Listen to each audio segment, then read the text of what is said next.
É importante conhecer o direito internacional humanitário. É ainda mais importante respeitá-lo e fazer com que ele seja respeitado. Na verdade, é uma questão de vida ou morte.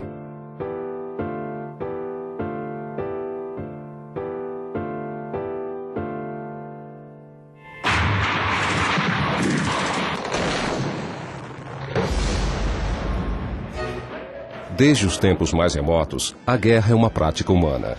Quando um conflito armado irrompe, a humanidade cede lugar à barbárie e à lei do mais forte. A brutalidade e o caos predominam. A guerra não só destrói objetos preciosos e acaba com vidas humanas. Ela destroça a base da sociedade. Tudo entra em colapso.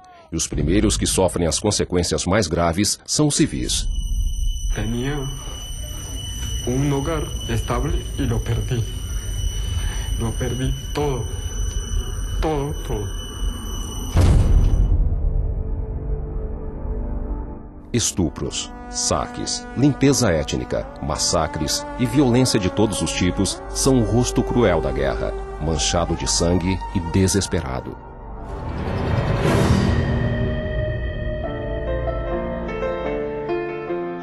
Ainda assim, a guerra tem limites. E esses limites são fundamentais. São as normas do direito humanitário. Até mesmo as crianças, quando brincam de guerra, conhecem as regras. Essas regras determinam como os participantes devem se comportar e exigem que o adversário seja respeitado. As primeiras leis eram baseadas em costumes, estabelecidas pelas civilizações da época. Outras leis surgiram de fontes religiosas e éticas, como a Bíblia ou o Corão. O direito humanitário moderno foi fundado em 1864, a partir da iniciativa de Henri Dunant e do Comitê Internacional da Cruz Vermelha.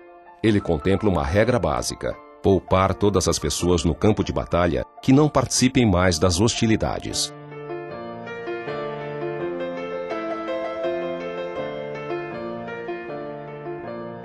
Com o passar do tempo, o escopo legal foi ampliado para proteger outras pessoas afetadas pelo conflito e restringir os métodos de guerra.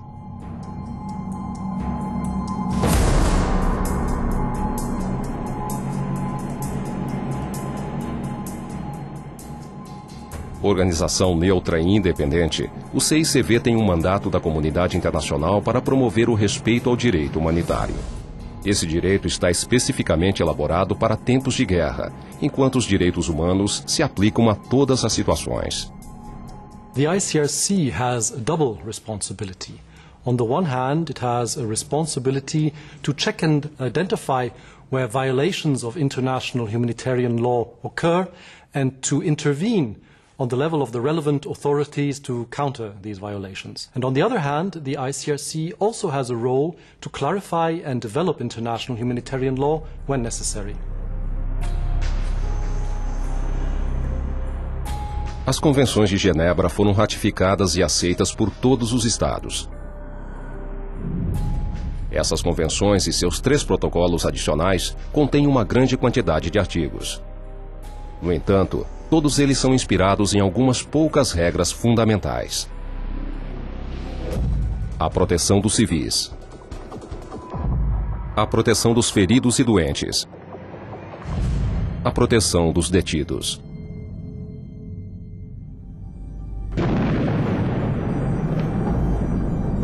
Quando os beligerantes não distinguem entre a população civil e os objetivos militares, o resultado é um ciclo infindável e terrível de represália e contra-represália.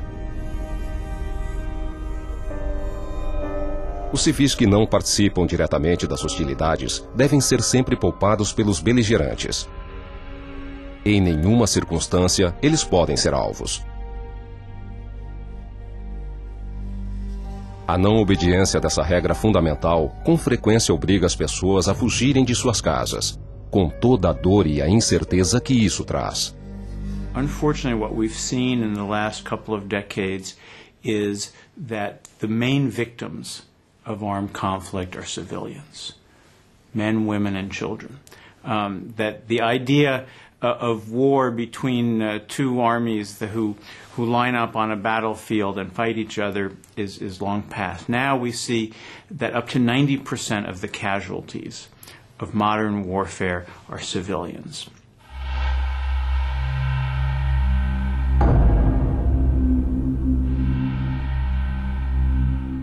Poupar os feridos e doentes, sejam eles civis ou militares, independente do lado ao qual pertençam, é obrigatório. Como Henri Dunant sempre ressaltou, um soldado ferido é um homem fora de combate. Mas poupar as vidas das vítimas não é suficiente. Os socorristas, as ambulâncias e os hospitais também devem ser protegidos. Os emblemas distintivos da Cruz Vermelha e do Crescente Vermelho, e mais recentemente do Cristal Vermelho, existem para proteger as atividades médicas. Mas, infelizmente, garantir a proteção é difícil.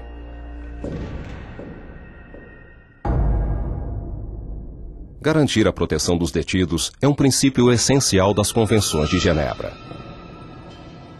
Os combatentes capturados e os civis em poder do inimigo têm o direito de ter suas vidas e dignidade respeitadas.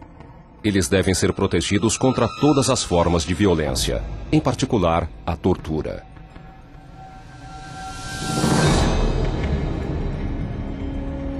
Eles também devem poder manter contato com seus familiares e gozar de garantias judiciais fundamentais.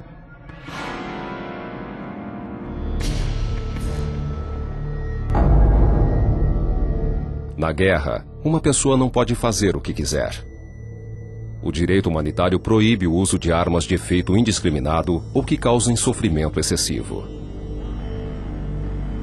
Depois de uma longa campanha, as minas antipessoal, que continuam mutilando e matando depois de terminadas as hostilidades, foram finalmente proibidas pelo Tratado de Ottawa de 1997.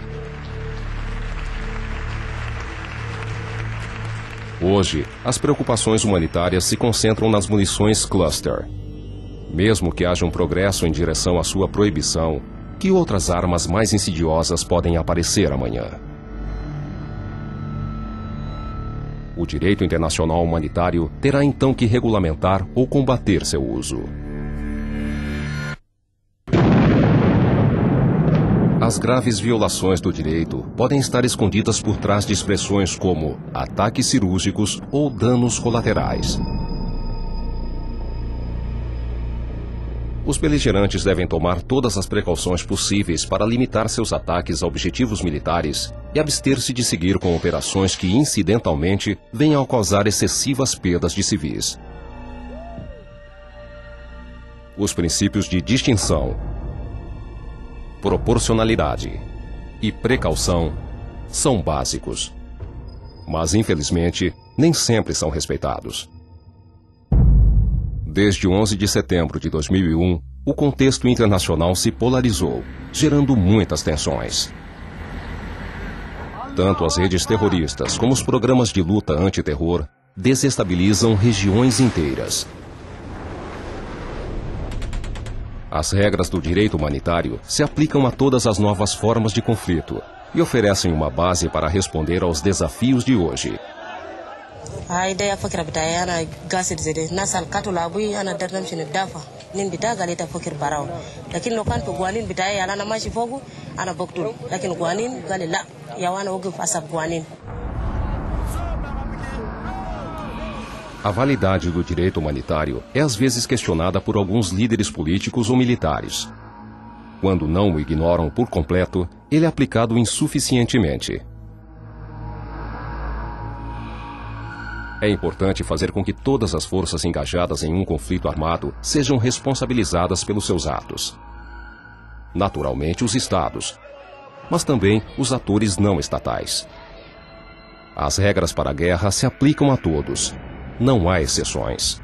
A guerra não é mais monopólio dos estados. Também implica a presença de rebeldes, insurgentes e outros grupos armados não estatais, ou ainda as empresas privadas de segurança, cuja falta de responsabilização é um sério obstáculo à aplicação do direito internacional. Mas não teremos resultados se não tivermos contato com os grupos envolvidos. It is very important that the ICRC should put in more effort to speak to them as soon as they have been identified, go into their camps and try to educate them on the law of armed conflict. Ignorar o direito humanitário é algo que deve ser combatido. Sem o conhecimento das regras do direito, a aplicação e o respeito a essas regras será impossível. These rules are taken from international conventions that your own country has signed. Everybody has a right to be cared for when he or she is wounded. Para que o direito humanitário seja respeitado, todos os estados devem incorporar seu conteúdo em sua própria legislação e doutrina militar. Nosotros trabajamos del futuro, del 97 en adelante. Y nuestra labor es así, o sea, es difundir y aplicar el derecho internacional humanitario para dar a conocer esta normativa con el objetivo de prevenir los errores y los horrores que se cometen durante el conflicto armado.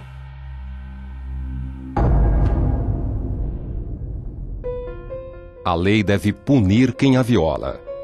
Sem as penas para o não cumprimento, como o direito humanitário pode ser eficaz? Os suspeitos de terem cometido ou ordenado graves infrações às convenções de Genebra podem, independente de sua nacionalidade, ser julgados pelos tribunais nacionais de qualquer país ou por instâncias judiciárias internacionais.